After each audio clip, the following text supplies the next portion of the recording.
Dun dun dun!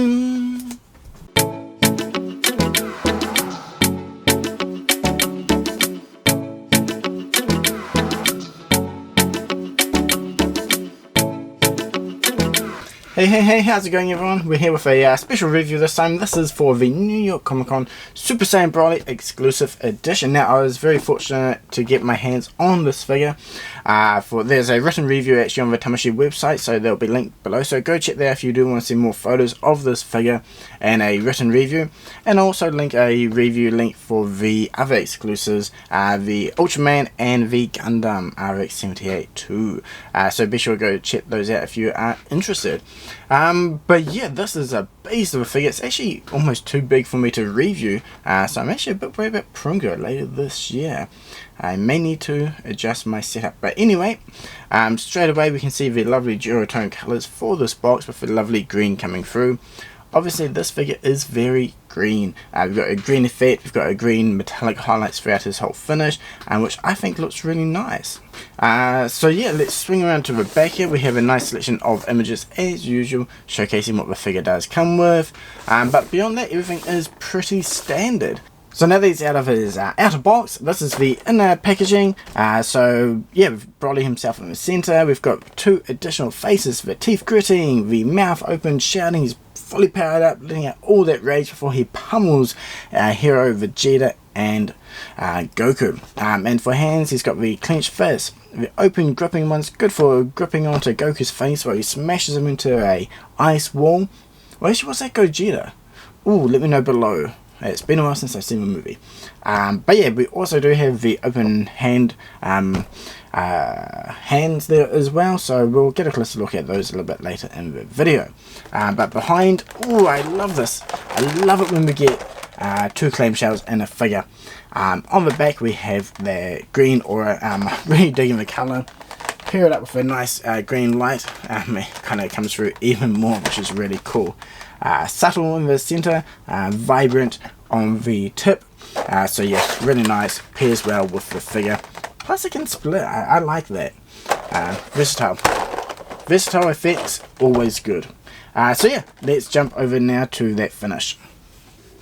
Okay, so we've got out of the box here and we can just focus on the effect at the moment. So this aura is pretty much the same design as all the other versions of auras that we've had in the past. However, this time we have a handy extension base, which allows you to extend it up to the height to fit Broly. Now I think that's a pretty nice standard way of doing it, so that we can actually take this effect and use it with other characters, or maybe as kind of a pseudo effect blast or anything like that. So I like the versatility with this effect. Now the paint job itself for Broly here, I'll move that off to the side for now. So as we can see on the front here of Broly, his pants really have that lovely metallic sheen coming through. It's got like the small green metallic sparkles throughout the paint job, which really does make it pop, especially when you contrast it with the green of the wrap around his waist. The lovely green colour there kind of looks like it's reflecting in his pants and his armour, which I think is really nice.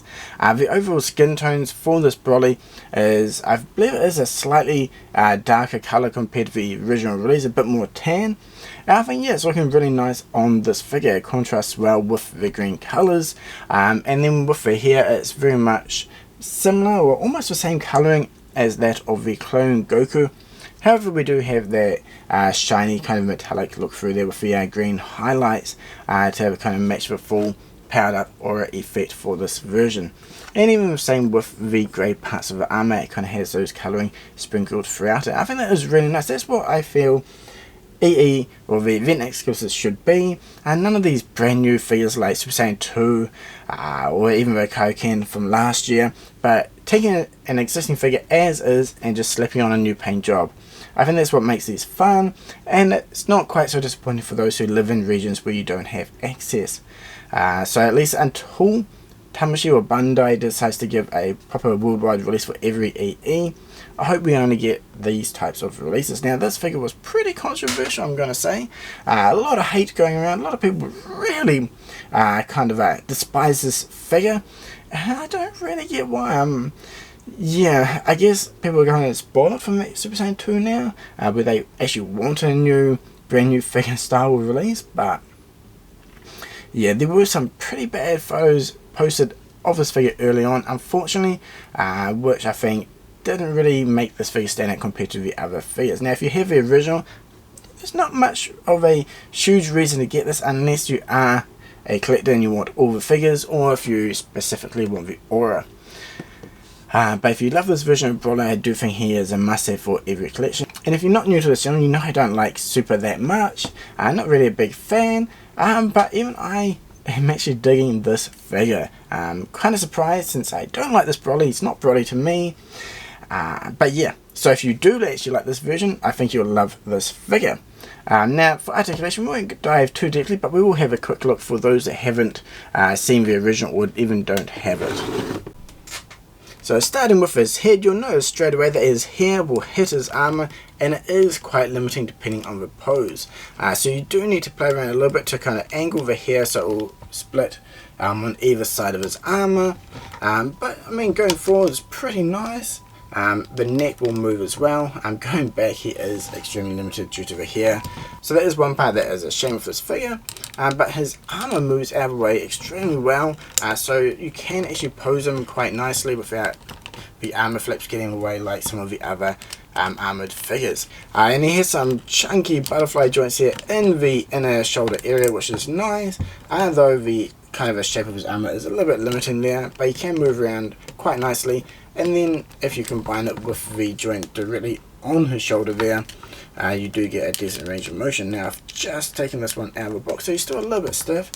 So if your figure is quite stiff to move, just kind of work it a little bit for a while, and then it should free up. Sometimes a figure straight out of the box is a little bit stiffer than normal. But this one here is feeling pretty nice so far.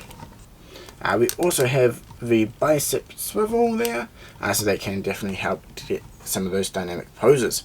Along from there we have the elbow joint, which is okay, but due to his bustling muscles, a little bit limited at points. The wrist peg is nice and beefy, however you do get a nice range of motion there. There's a nice curve built into the hand to allow for that extra motion going forward and back. As we head down to the chest region, I will point out, if you are new to this figure, he has these giant green parts of his armor there. And now these are actually solid and attached. So these really hinder the motion there if you try to go forward and back. However, we do get the nice left and right swivel if you grip the lower part of his torso. However, he does have a decent range of motion with that lower area, which will move. You can get back by a couple of degrees, and same with forward. And then he can swivel on that point as well. So his overall chest and center torso area is pretty limiting compared to some of the other figures, and that just comes down to the armor design. Maybe if these were able to pivot, we would get more range, but then there would be a point where the figure could easily break. So it's one of those trade-offs between durability and posability, unfortunately. Now moving over to his I think it was a ear from memory, the wrap. It's a pretty thick, sturdy plastic.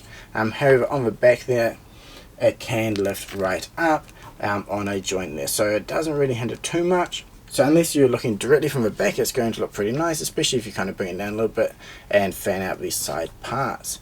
So I'll move this up and out of the way for now. So we can get a closer look at the leg articulation. Now the side flaps will get in the way a little bit, but he does have a decent range there.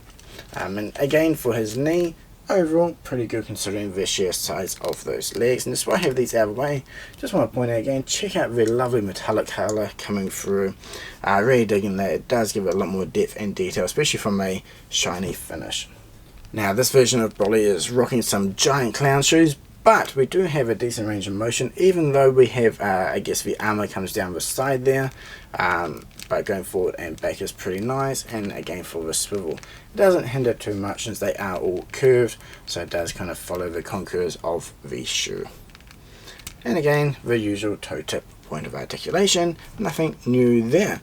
Overall, solid figure. I think his original one came out in 2018 along with the movie, so not too old of a figure, but again compared to some recent releases which have really stood out the articulation, a little bit dated in some areas, but I think if you're a Broly fan, definitely worthwhile adding to your collection. I should say if you're Dragon Ball Super Broly fan. But even if you don't really like him, I'm pretty happy to have this version in my collection just due to that finish. So checking out the faces that he comes with, this is the default one, just the slight frowning, kind of not happy look. The straight white pupils I think really fits this version of him, where he's just kind of losing control and fully powering up. Just like the original, we just pop the bangs off, and then that will give us access to the face plates, which will just slot straight off. So the second face we have here is the teeth gritting one. He's kind of just holding in the anger before he fully unleashes it. The line work and the colouring I think is really nice. The detail, the single line through the teeth I think really helps to break up the look as well, especially with those beautifully white pupils. And then finally we've got the fully unleashing that rage face, the open mouth screaming one, and all the detailing and highlights, especially above his eyebrows there, I think are really nice. Brings forth that anger and emotion in this face, and probably my favourite one of the three. I think just posing him with this look, kind of an action pose, I think would be absolutely badass on display, especially when paired with the awesome green aura effect. So along with the clenched fist hands, we also have the semi-gripping hands that we have on him now. These ones are really good if you're kind of pairing up in a battle scene, fighting off against Goku, Vegeta or Gogeta. And then finally we have the open palmed hands. So this is quite good if you're kind of having him in a powering up, kind of losing control, letting out all that energy. Do excuse the kind of semi-bad posing here, but I think you should give the idea at least. Okay, so for a size comparison here, we have last year's new Comic-Con exclusive Super Saiyan God, Super Saiyan Kaioken Goku, who also has the same finish as this year's Broly. Has that really badass metallic-y paint coming through. It really does make them kind of pop and look like they are powering, flowing with ki energy. Or at least that's what I think. I think it's something cool to at least have in the collection. Though one big difference is last year Goku had that kind of translucent, kind of gel-like hair, whereas this time Broly does not. Be interesting to know why they didn't decide to do the same style hair for the Broly. Maybe it's just got to do it for volume, or they couldn't quite get the colouring right, or maybe it's due to costs. But either way, at least we do have those green colouring, or the green highlights throughout his hair there, which is really nice.